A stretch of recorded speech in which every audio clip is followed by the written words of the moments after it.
welcome. Thank you for joining. If you're back again, I appreciate you coming back and thank you for subscribing.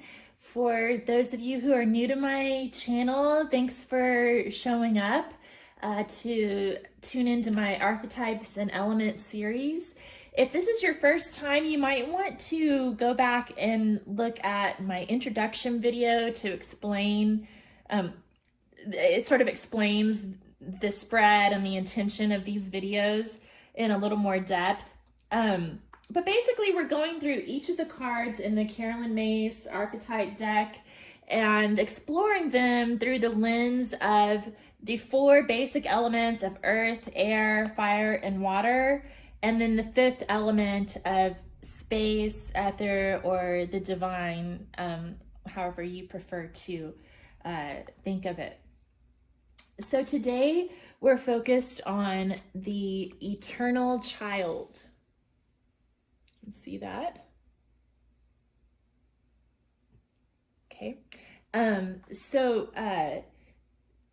The child archetype is actually an archetype that's present in all of us. And I think I'm going to do a special video about the 4 basic archetypes that are prevalent in each of our lives. But you'll basically want to figure out which type of child archetype applies to you. So please watch all of the child archetype videos, get a feel for what resonates most with you. You also, if you're into this kind of thing, you should probably check out or buy a copy of Sacred Contracts. It's a book by Carolyn Myss that goes along with these cards, and it's got a lot more information about what sacred contracts are and what the archetypes are and how to work with them and figure out how they affect you and how you can improve your relationship with each of these archetypes. Please, these videos are intended to be a tool that you can use to kind of help you figure out what your archetypes are, or if you already know what they are, it's a way of exploring those archetypes and how they might be playing out in different aspects of your life. So let's go ahead and dig into it. I'm first gonna just unpack all of these cards down here, and then we'll talk a little bit more about what each one means. So from the element of earth, from the Working with the 4 Elements Oracle deck, we have card number 7, Tree Elf. From the Sailor Jerry playing cards, we have the Jack of Diamonds. From the Rider Waite Tarot, we have the Page of Pentacles. From the Wildwood Tarot, we have the Page of Stones. Interesting. I had a feeling a lot of pages would pop up in this reading. And 2 cards came out and I felt like they both needed to be here. We also have the Ace of Stones, the Foundation of Life. And from the Antique Anatomy Tarot, we have the 5 of Coins. So from the element of air, we've got Butterfly Fairy Queen, which also came out in the Divine Child reading. We have the 7 of Spades. Wow. 7 of Swords. We tend to get a lot of duplicates with these types of readings just because of the way that I organize the cards before I shuffle them out, but still, it's interesting when we get this many duplicates. 8 of Arrows, Struggle. And Ace of Blades.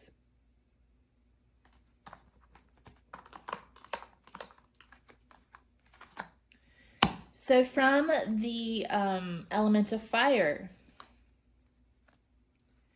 we have the Geometric Angel, card number 7.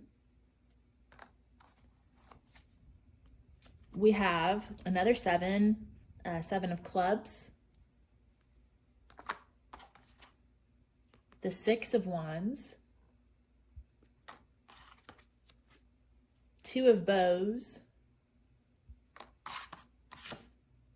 and the Seven of Rods. Wow. Oh my gosh. Sevens. Lots of sevens. And then from the element of water, we have card number 8, Rainbow Falls.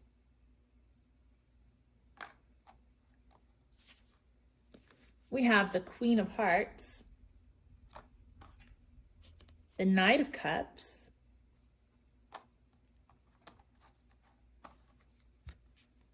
Five of Vessels, Ecstasy. And in this one too, Wildwood, I got 2 cards. Nine of Vessels, Generosity. And, oh wow, again, 5 of Elixirs. We've got a lot of duplicates coming up in this reading. It's really interesting. So, I don't know if I really went into what the eternal child really means. So, let me get my notes really quick. But basically, a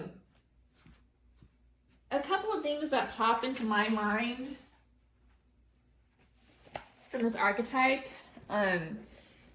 Beginner's mind, that concept from Buddhism of beginner's mind, and the song Like a Virgin by Madonna popped into my mind. And then also the phrase failure to launch. So the light attributes of the eternal child are a determination to remain young in body, mind, and spirit, an ability to see things with fresh eyes. And the shadow attributes are an inability to grow up and be responsible, extreme dependency on others for physical security. Okay, and so if you're trying to figure out whether this is your child archetype, look for a pattern of resilience and youthful enthusiasm in all things, or perhaps a continuing immaturity. Okay. So let's look a little bit deeper at each of the 4 elements. So yeah, this is pretty powerful. We had the Page of Pentacles show up 3 times. And I think that's funny because it says here, extreme dependency on others for physical security, inability to grow up and be responsible. So, you know, the page is that childlike energy, the youthful energy, and the pentacles are about your physical security. So yeah, there you go. Grow up. I want to read a little bit about the links.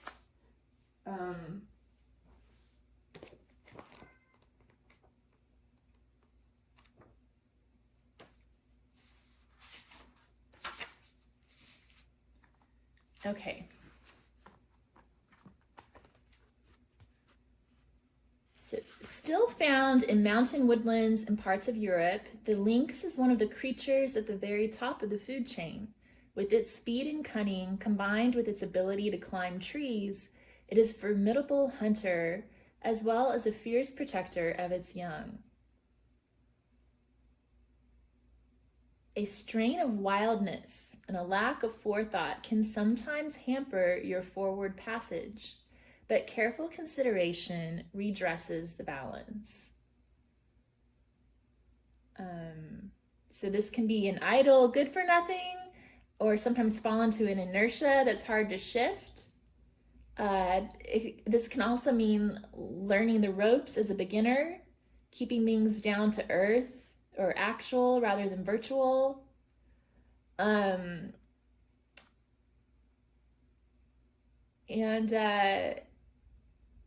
Let's see, what else? Can also mean study, scholarship, apprenticeship, reflection. So there's some positive aspects of this too, you know. Some questions to ask. What data do you need to make a good decision?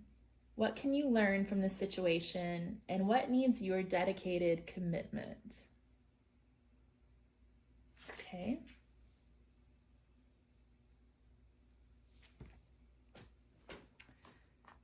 So yeah, I think that it's sort of important to pay attention to these. I'm just going to read from the old-fashioned Rider-Waite booklet too. Wondering what it says about the Page of Pentacles. It's been a while since I read that. Okay. A youthful figure looking intently at the pentacle that hovers over his raised hands. It can mean application, study, scholarship, reflection. It can also mean news, messages, and the bringer of those messages. Also rule and management. In its reversed or shadow aspect, it can mean prodigality, dissipation, liberality, luxury, and unfavorable news. So yeah, I'm getting that prodigal son vibe a little bit here, you know, just that dependency on others. I'm sorry, I guess I'm kind of focusing more on the shadow aspects of the eternal child, but there are also the light attributes in that beginner's mind, that fascination with life, you know, seeing everything like it's new for the very first time. There's definitely something to be learned and gained from this archetype. So Ace of Stones is the foundation of life. So I think that's an important thing. We already kind of talked about that. Extreme dependency on others for physical security, inability to grow up and be responsible. What else? I wrote down something when I was reading from Sacred Contracts. This came from that book by Myss. Sometimes the eternal child is left floundering because he has not laid a foundation for functioning adulthood. So it's really important, if you're identifying with this archetype, to make sure you're focusing on that foundation. And you know what? It's better late than never. There's still time, right?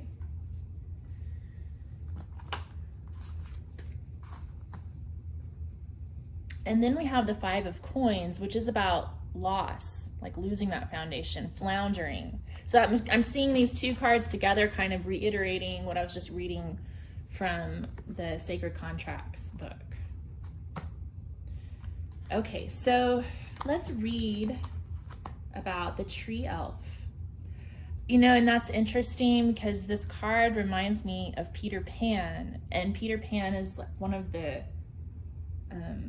embodiments of this archetype. Never grows up, never grows old, and he's got that childlikeness about him that, you know, some of us lose as we get older. So it's great that, you know, some people are able to hold on to that, but there's also that unfortunate side of never being able to grow up, never being able to really fall in love and have a family of his own, and all of that. Okay. The tree elf. The card of the tree elf can help you concentrate. Look into the eyes of the elf and try and absorb the green. Green is the color of harmony and growth. In your meditation, try to visualize the green leaves. There, you can connect to the world of the elves, busy working with the growth of the tree, and allow the emerald green in all its shade to develop as you feel the power of nature healing. Suggestion: seek out your favorite tree and sit with your back against it and blend with the tree. Be open to receive its healing. Affirmation: I will become the green ray of healing. Oh, yeah, so I like that idea of going and sitting by the tree, or maybe even climbing into the tree, you know, to get in touch with that eternal child. I think there's something that all of us could learn from that, something that we've all left behind. And each of these archetypes is part of each one of us, you know. all of the archetypes are part of all of us, but there's just certain archetypes that are more prominent in each of us. Okay. And this was a 7 card. We had a ton of 7s coming out in this reading. So I'm going to count how many 7s we had once we get through all this. So with the element of air, we had Butterfly Fairy Queen, card number 12. We'll read about that in a minute. And then we had the 7 of Swords come up twice. So a lot of times this card is about deception and illusion, getting away with things. It can also be about like wearing a mask,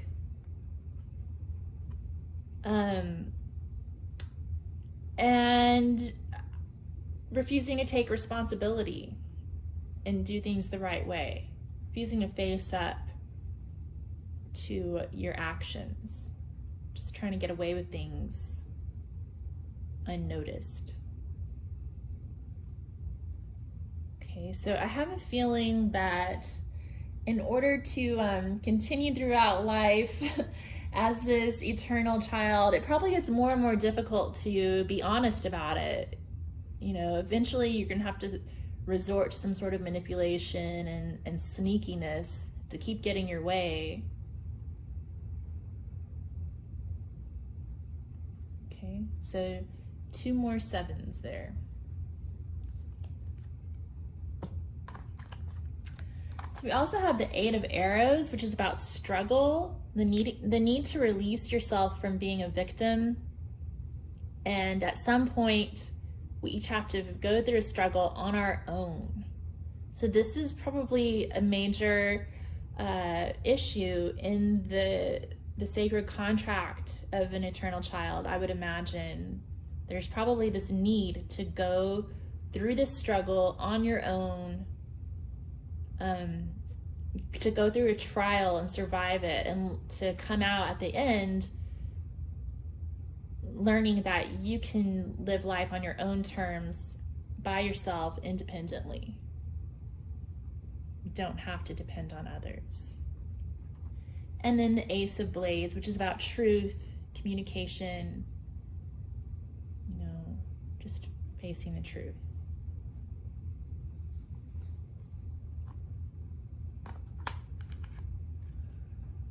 The truth will set you free. Another thing with that I'm picking up here with all these cards together is that I'm getting the feeling that the people who are identifying with this archetype very strongly are probably feeling tired of holding up this charade, and tired of having to sneak around and try to figure out what to take and what to leave behind and who to take it from and how to get away with it, you know, pulling off all these schemes. They're probably getting tired of that, and the way out of it is to face up to the truth, be honest with yourself, and to face your struggles on your own. Butterfly Fairy Queen. Air.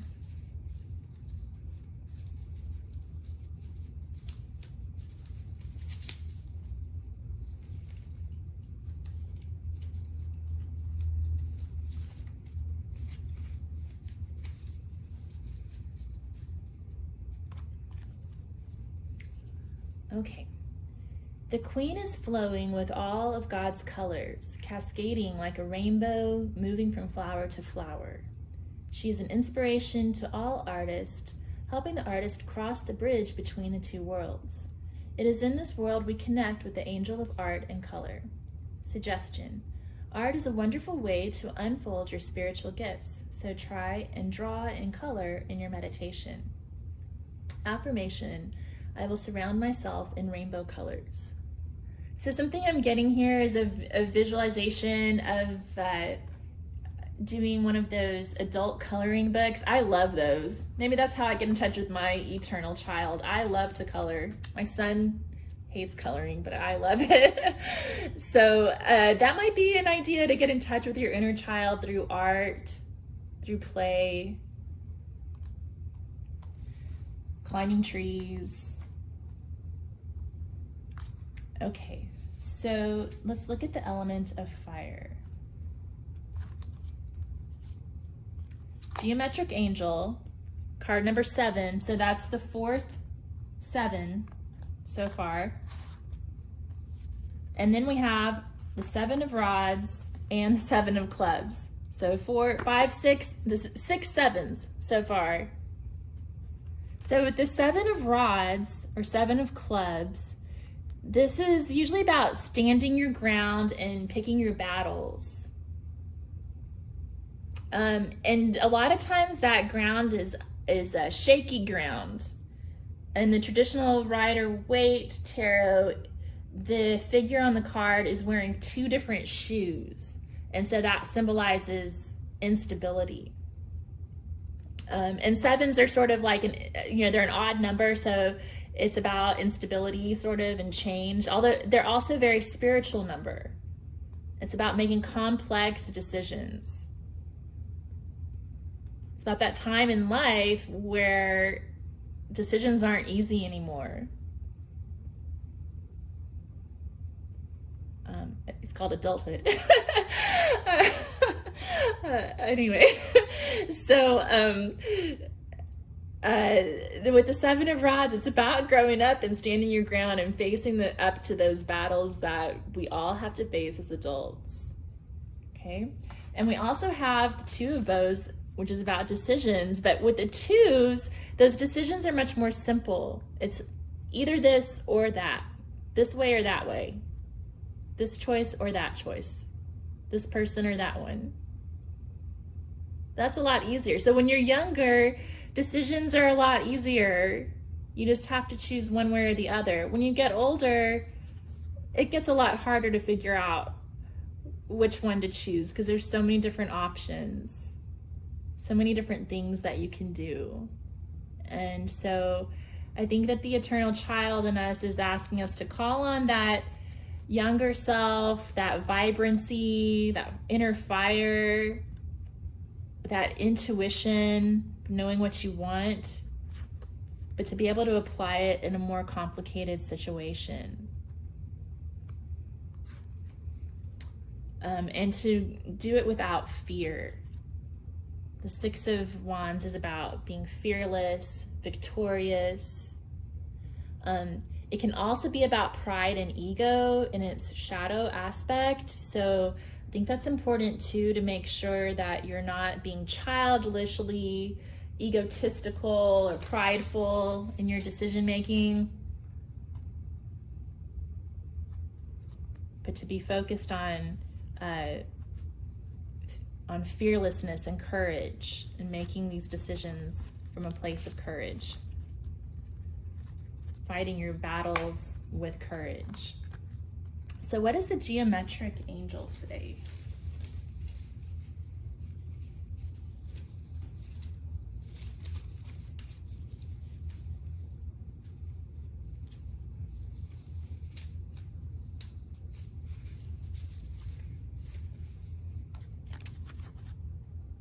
Okay. When on our pathway to develop our spiritual gifts, we will become more aware of new worlds opening up of higher mental consciousness. There we can communicate with angels that use symbols and geometric figures, teaching us to understand and develop our vibrations into creative building through forms we can use for healing and to communicate. Can't talk. Suggestion: there are books where we can learn about creative visualization. Affirmation: new worlds are there to discover. Oh, new worlds there to discover. That ties in with this divine child, always seeing things, eternal child, always seeing things through fresh eyes. And then also talking about that need to develop our spiritual gifts. Yeah, okay. So, Rainbow Falls, card number 8. Okay, so we didn't have any 7s in this stack. Okay, so we only had 6 7s. That's a lot of sevens, though. That could be a significant lucky number for some of you, maybe. Okay, so we do have two of the Five of Cups. We've got the Five of Vessels, Ecstasy, and the Five of Elixirs. So it's interesting that these cards came out from these two decks because they have slightly different meanings than the Rider-Waite. In the traditional Rider-Waite tarot, the Five of Cups shows a dejected figure in a black hood crying over 3 spilled cups, but behind them there are 2 cups left standing, but they don't see. So it's interesting on this Antique Anatomy tarot card, she's got 2 of the elixir bottles covered up so we can't see the label. And the 3 that we can see are Passion Tincture, cyanide pills, and morphine fever remedy. So that's kind of interesting. Like toxins and passion. And then it's interesting because in the Wildwood Tarot, it's about ecstasy. And ideally, this ecstasy is achieved through spiritual means like dancing or, climbing trees, doing art, playing music, all of those things that children love to do. So I see this tying in really well with that eternal child, just that ecstasy of childlikeness, like a virgin,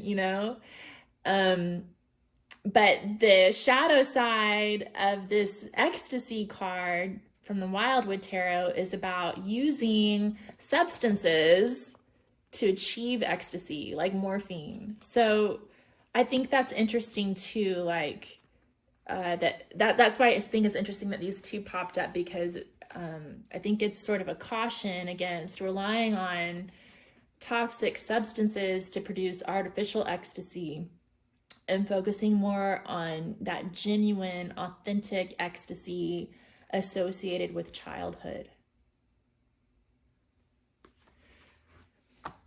And then we have the Nine of Vessels, which is about generosity in this deck. Again, 2 cards popped up from Wildwood on the element of water here, so I just went with it. So this is traditionally called the wish card, getting your wish, but in Wildwood, it's about generosity and giving back. So I think that's a lesson that the eternal child needs to learn. It's not all about getting and receiving presents from Santa Claus. There's the best gift is in giving. There's more joy in giving than in receiving sometimes. And then we have the Knight of Cups, which to me is about that youthful artist energy, vulnerability with the emotions, moving forward sort of with your heart on your sleeve at times. And the Queen of Cups is also a caution against using these substances to achieve ecstasy, and also about keeping your emotions in check, and again about not being overly dependent on others for your physical security. I think sometimes that Queen of Cups figure can kind of be obsessed with her looks and staying youthful, and possibly depending on a man to take care of her throughout her whole life. So caution against that, and just opening up your heart and tuning into that inner child ecstasy. Rainbow Falls, card number 8.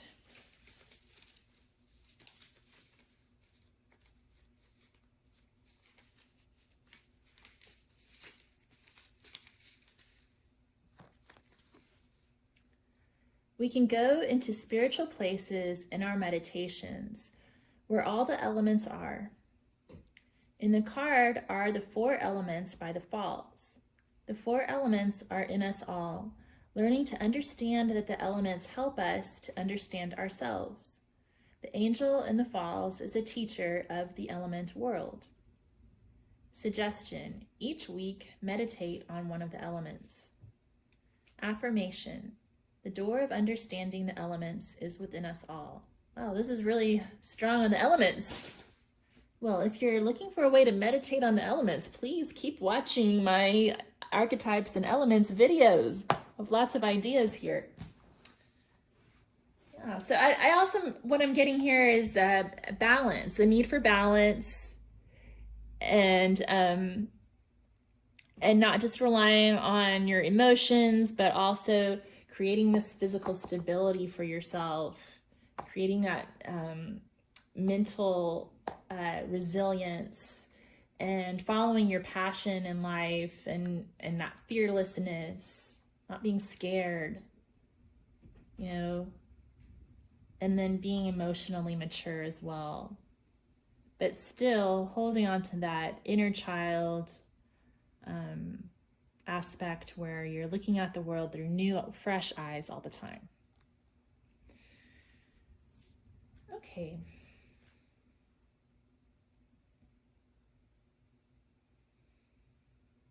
I'm gonna go ahead and shuffle out some cards from the major arcana to get some messages from the 5th element of the divine with regards to the eternal child. What messages do you have for us about the eternal child? We could preferably just get one card. That would be ideal.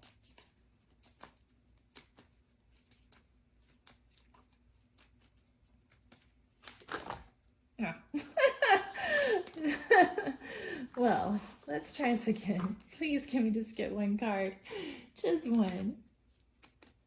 That'll make it much easier to understand the messages.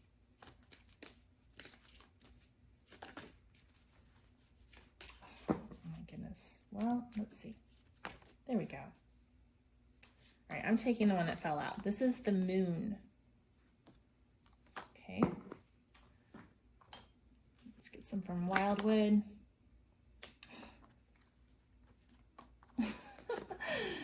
We had a bunch of cards pop out again. Let's try to just get one card from each of the major arcana. I guess there's a lot that you want to say, but it'd be a lot easier to understand if we could just get one. All right, we'll take 2. We'll look at those in a second. Okay. Just get one card. The eternal child.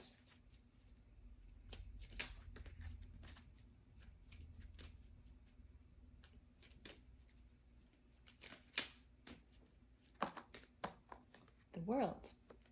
Interesting. Okay. So we have the moon, we have the world,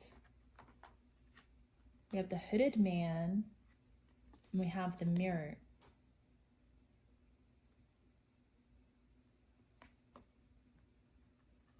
Okay. So I'm getting a fear. The moon is about fears. So I think that the eternal child probably has an ongoing issue of conquering fears against fears about the world, fears of success, failure to launch. You know, the world is about completion, victory, success, ending a cycle and beginning a new cycle. So it's really important, if you have that eternal child archetype, to make sure you complete the cycle of childhood so that you can enter into the world of adulthood and all the new joys that it brings to life. And in order to do that, you need to go within. The hooded man, the hermit card. Seek your inner wisdom. It's another card about being on your own. You know, I think the Hermit and the Eight of Arrows kind of go together here. Facing that struggle, going through that trial to prove to yourself that you can make it on your own without depending on anyone else. Hermiting. And then we have card number 12, the Mirror. And this one is sort of like the Hanged Man, but it has some other aspects to it as well. And it's about making passage, like a rite of passage. I think that this is referring to the rite of passage that kings have to go through, and it involves pain and dealing with that pain and suffering. It involves sacrifice. And it's a card of initiation as well. Like the Selkie is initiating him into manhood, basically. I'm going to read about that one.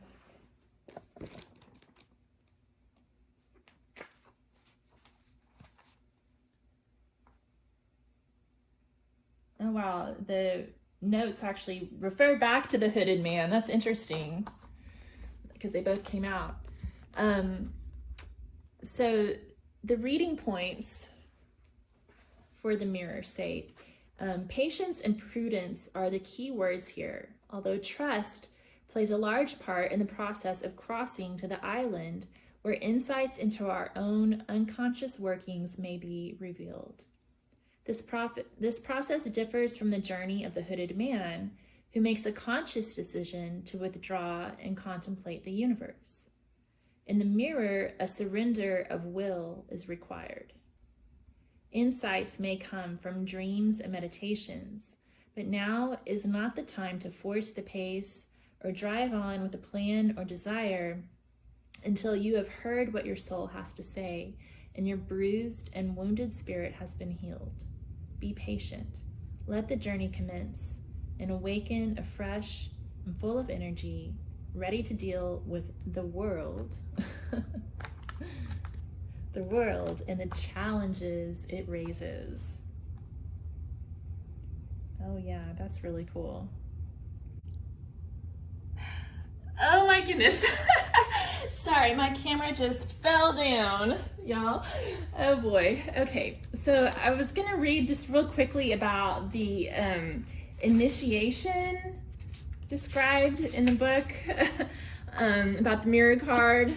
Okay, so in many traditions, the initiator into hidden knowledge is a female figure that reveals insights and wisdom to those on a spiritual sojourn. In the ancient Arthurian cycles, this is Morgan who takes Arthur on his journey into limbo and healing on the Isle of Avalon. The Lady of the Lake is another such primal figure who also acts as a holder and guardian of the sword Excalibur and as an arbiter of Arthur's actions.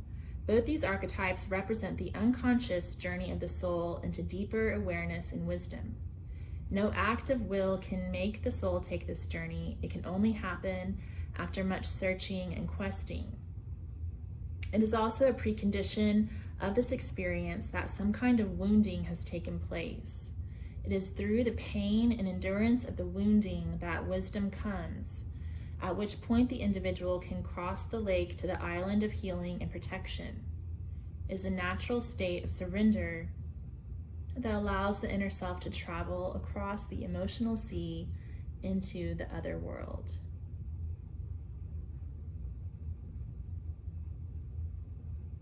Yeah, so that's what I'm seeing here, is that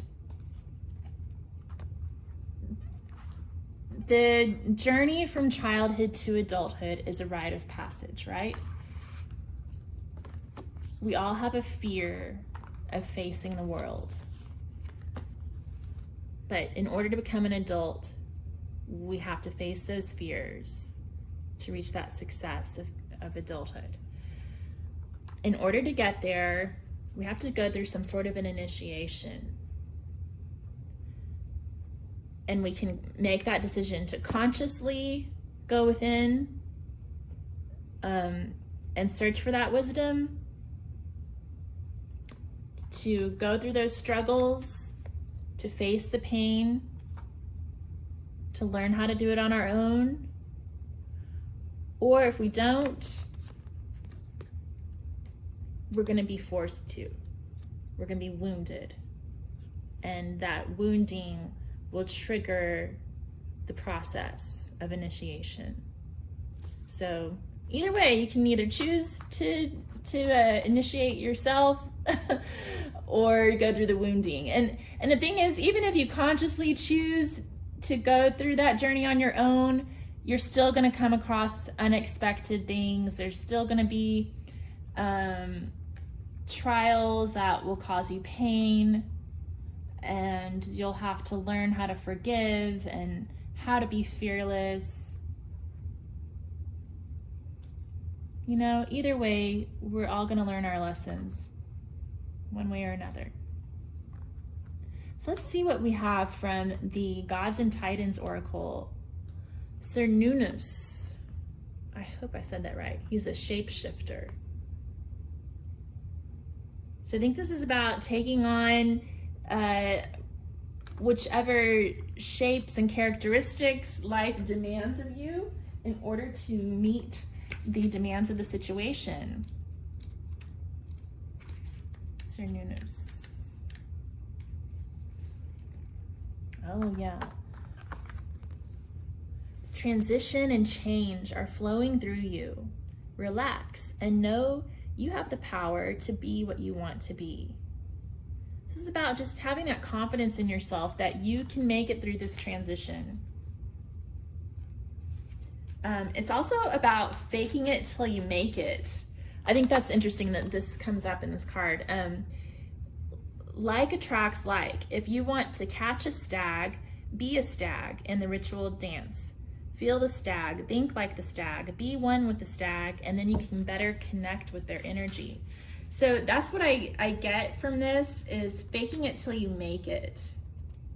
I know when I was in my early 20s, I felt like, oh my goodness, I'm so scared to be out on my own. Will I be able to pay my bills? Will I go into debt?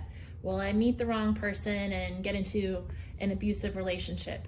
Will I get pregnant and have a hard time supporting my child? Like, so many fears. And now that I am almost 40, I'm not afraid of those things because I've been through my life and I've faced the challenges. But what I was gonna say is that the way I adapted to it back in my 20s was by faking it. You know, I had a job, I was starting my career. I was like, oh my goodness, are people gonna really take me seriously as a project manager? Do I really know what I'm doing? Do I know anything about construction? I don't know. What will people think about me? And I would just, you know, fake it and pretend like I knew what I was talking about. That's, you know, it's about that, conquering that imposter syndrome that you might have as a young adult, and just approaching things with confidence. If you have questions about things, you can always like Google it in secret and then tell everybody that you know what you're talking about. Great advice, huh? But it's true. And then, you know, after you know, quote unquote, fake something for a couple of years, you're not faking it anymore. Pretty soon, you've become what you were emulating. That's what I'm trying to say. Okay, and so we also have Hera, goddess of marriage. You can invite respectful relationships. Okay, so what is that card trying to tell us? Why did it come up with this eternal child archetype?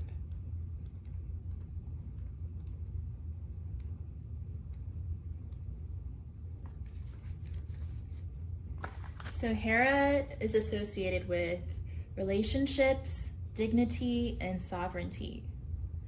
She was honored as the goddess of marriage in ancient Greece. she was responsible for the protection of marriage. Her anger when the bonds of matrimony were not respected is as legendary as her difficult relationship with her husband Zeus.